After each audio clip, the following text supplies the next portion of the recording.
আপনারা দেখেছেন যে ফারাক্কার 44টা গেট খুলে দেওয়া হয়েছে, তিস্তার সকল গেট খুলে দেওয়া হয়েছে।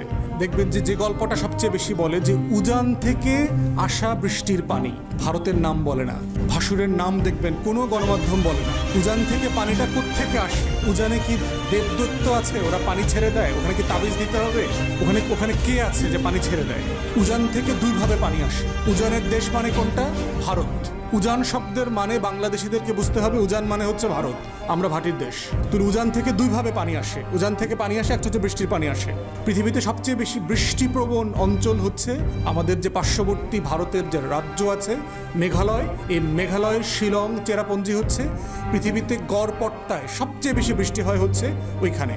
উজানের দ্বিতীয় সোর্সের পানি হচ্ছে ভারতের বাঁধ, তিস্তা নদীতে বাঁধ সিকিমে, গঙ্গার উপরে ফারাক্কাতে বাঁধ পদ্মা নদীর উপরে, চায়না ব্রহ্মপুত্রের উপরে বাঁধ, 54টা অভিন্ন নদীতে ভারতের শত শত মূল বাঁধ, শাখা বাঁধ। এই বাঁধগুলো হচ্ছে মূল কারণ বন্যার। যেই বাঁধের পানি আটকে রাখা হয়, এখন যেহেতু পানির পরিমাণ বেড়ে গেছে বৃষ্টির কারণে, বন্যার কারণে, তাহলে বন্যার উজানের পানির মূল সোর্স হচ্ছে ভারতের যে 54টা নদীতে, আমাদের আন্তর্জাতিক নদীতে অন্যায্যভাবে বাঁধ তৈরি করা এবং সেই বাঁধগুলোর দরজা যখন আমার পানি দরকার নাই সেই সময় খুলে দেয়া। এই দুইটা হচ্ছে আমাদের উজান থেকে পানি আসার এবং বন্যা হওয়ার মূল কারণ। এবং উপরের দিকে দেখেন টিপাই মুখে বাঁধ আছে, বাঁধটার ড্যামটা এখনও পুরোপুরি কনস্ট্রাকশন হয় নাই আমাদের অরুণাচল আসাম অঞ্চলের মাঝে। এখান থেকে প্রচুর পানি আসতেছে, যেটা ঢুকতেছে হচ্ছে আপনার সুরমা কুশিয়ারাতে। মেঘালয়ের সাথে, মেঘালয়ের পাহাড়ের সাথে সুনামগঞ্জের বর্ডার আছে, মানে চেরাপুঞ্জির বৃষ্টিটা এসে ঢুকতেছে সুরমা আপনার এবং কুশিয়ারা দিয়ে। এই জন্য বারবার এই অঞ্চলগুলোতে বারবার পানি দিয়ে তলিয়ে যাচ্ছে এবং এটা বেশি হচ্ছে 2022 সালের পর থেকে। 2022-এর আগেও তো মেঘালয়ে বৃষ্টি হইতো, তাহলে তখন বন্যা হয় নাই কেন? সিলেটে বারবার রেগুলার একটা বন্যা হয়েছে, কিন্তু এই পরিমাণ বন্যা এত বারবার এত ফ্রিকোয়েন্সিতে আগে হয় নাই কেন? এর একটা বড় কারণ হচ্ছে এই সরকারের নদী নালা হাওর বাওর কেটে ডেভেলপমেন্টের নামে যাচ্ছে তাই রাস্তাঘাট বানানো। আপনারা দেখেছেন 2016 সালে কিশোরগঞ্জের যে হাওর আছে আপনার ইটনা, মিটামইন, অষ্টগ্রাম, এই হাওরের বুক চিরে একটা রাস্তা করা হয়েছে ডেভেলপমেন্টের নামে। যে কারণে যেটা হচ্ছে, এই যে বৃষ্টির পানিটা উপর থেকে যে আসে মেঘালয় থেকে, এইটা পানিটা বাধাগ্রস্ত হচ্ছে নদীতে নামতে। এটা যখন লম্বা সময়ের জন্য 2 দিন 3 দিন 4 দিন লেগে যাচ্ছে এই পানিটা নামতে, তখন এইটা বন্যা আকারে চারপাশে কুল ছাপিয়ে দিচ্ছে। এই জন্য দেখছেন ব্রাহ্মণবাড়িয়া, কিশোরগঞ্জে, নেত্রকোনাতে, ময়মনসিংহ বিভাগের বিভিন্ন জেলা উপজেলাতে বৃষ্টি হচ্ছে এবং বন্যা হচ্ছে প্রচণ্ড রকমের।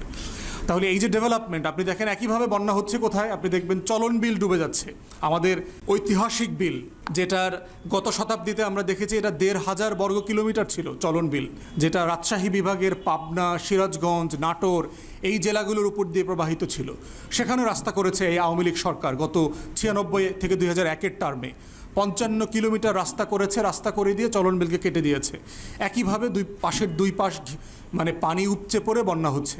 তাহলে বন্যার আর একটা কারণ হচ্ছে এই যে রং ডেভেলপমেন্ট ওয়ার্ক, যেগুলো আমাদের প্রয়োজন ছিল না এখানে রাস্তার। এখানে বিকল্প ব্যবস্থা করা যেত, এখানে বিকল্প পর্যটনের সুযোগ ছিল, এখানে বিকল্পভাবে হাওরের বাওরের সৌন্দর্য মানে উপভোগ করবার সুযোগ রাষ্ট্র করতে পারত, কিন্তু সেটা সে করেনি। না করে যেটা করেছে, প্রকৃতিকে কেটে দিয়েছে, প্রকৃতিকে হত্যা করেছে। এটার কারণে শুধু বন্যা হচ্ছে না, আমাদের মাছ ক্ষতিগ্রস্ত হচ্ছে।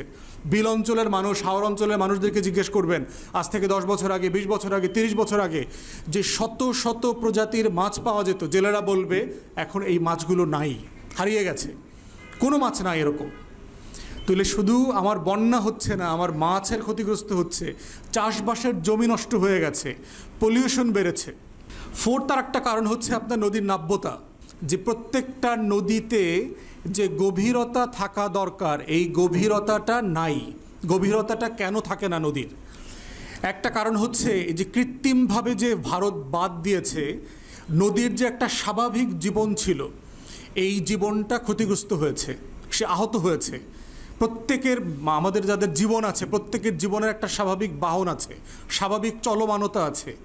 বাদ দেবার কারণে যেটা হয়েছে যে মাটি, কাদা, তারপরে বালি, ধুলা, কণা যেগুলো চলে আসে পাহাড় থেকে, এগুলোর যে গতিতে পানিতে ঠেলে নিয়ে সাগর পর্যন্ত যাবার কথা ছিল, এইটা সেই গতিতে পারে না। তখন সে জায়গায় জায়গায় আটকে যায়। এই আটকে যাওয়াটা যখন বড় আকার ধারণ করে ওই জায়গাটাকে আমরা তখন চর বলি, যে আমরা দেখবেন যে চর জেগেছে বলি। এই চরটা জাগলো কেন, কিভাবে জাগলো? এটা জেগেছে কারণ এই যে নদীর পানির সাথে যে বালু আসছিল সেটা যে গতিতে পানির স্রোতে বঙ্গোপসাগরের দিকে চলে যাওয়ার কথা ছিল এটা সে যেতে পারে নাই। তো নদীর নাব্যতা কমে যাচ্ছে, এটার প্রথম কারণ হচ্ছে বাঁধ। 54টা নদীতে ভারত যে বাঁধ দিয়েছে এগুলো। দ্বিতীয় কারণ হচ্ছে আমাদের সবার, ভারত এবং চায়না থেকে যে পলিউশনের প্লাস্টিক আসতেছে, ঠিক একইভাবে বাংলাদেশিরাও প্রচুর পরিমাণে প্লাস্টিক দূষিত, তারপরে আরও যারা দূষিত যত কণা আছে, বিভিন্ন কেমিক্যাল ওয়েস্ট।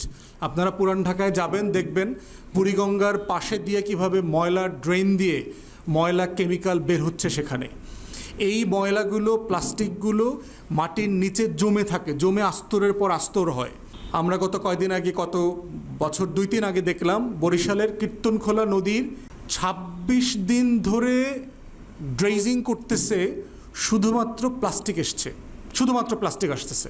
তাহলে এই যে আমাদের নিজেদের কামাই 2 হাতের, যে এই প্লাস্টিকগুলো কীভাবে বর্জ্য অপসারণ করতে হবে, বাজে পানি, নোংরা পানি ঢোকা বন্ধ করতে হবে, প্লাস্টিক যেন নদীতে না যায় সেটা কিভাবে বন্ধ করা যায়, তার কোনো উদ্যোগ, চেষ্টা আমাদের পরিবেশবিদরা, পরিবেশ আন্দোলন যারা করছেন তারা বলবার পরেও কোনো উদ্যোগ নেওয়া হচ্ছে না।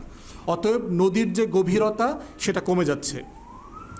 বন্যার আর একটা কারণ হচ্ছে যে নদীর পানির সাথে কানেক্টিভিটি থাকে, দেখবেন আমরা যেটাকে খাল বলি, বের বলি, ঝাপসা মানে ছোট ছোট কানেক্টিং নালা থাকে যেখানে পানিগুলো জমে। আপনি দেখবেন এই নালাগুলো যেগুলো শহরের মধ্যে ছিল এগুলো সব ভরাট হয়ে গেছে।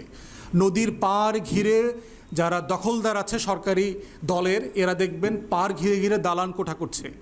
তো নদীর পানি যে ছোট ছোট বের নালা দিয়ে যে পাশে গিয়ে থাকবে, জমে থাকবে, এই জমে থাকার মাটিটা এখন আর নাই। অতএব সে কী হচ্ছে, পানি যখন বেড়ে যাচ্ছে পানিটা মহল্লায় ঢুকে যাচ্ছে, যেটাকে আমরা বন্যা বলছি। তো এই নদীর পাড় ঘেঁষা জনগোষ্ঠী ঠিক একই কারণে বারবার আপনার বন্যার শিকার হচ্ছে। এখন ক্ষতিগ্রস্ত হচ্ছে কারা?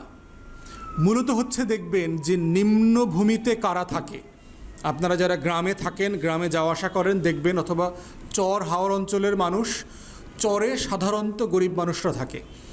বাংলাদেশের এই যে হাজার হাজার চর জেগেছে, সাধারণত ভূমিহীন কৃষকরা ওইসব এলাকাতে বসবাস করে, যার জমি নাই থাকার, তার অথবা আপনার বাসস্থানের জায়গা নাই, কৃষি উৎপাদন করবার মতো কোনো জায়গা নাই, তারা চর অঞ্চলে থাকেন। এবং যেহেতু বন্যা হলে পানি বেড়ে গেলে এই চরের মানুষজন, চরটা প্রথম ডুবে যায়। অতএব চর অঞ্চলের গরিব মানুষগুলো বেশি ক্ষতিগ্রস্ত হয়। এবং বারবার দেখবেন একই মানুষ, একই ঘরটা, একই বাড়িটা, একই গ্রামটা বারবার ডুবে যায়।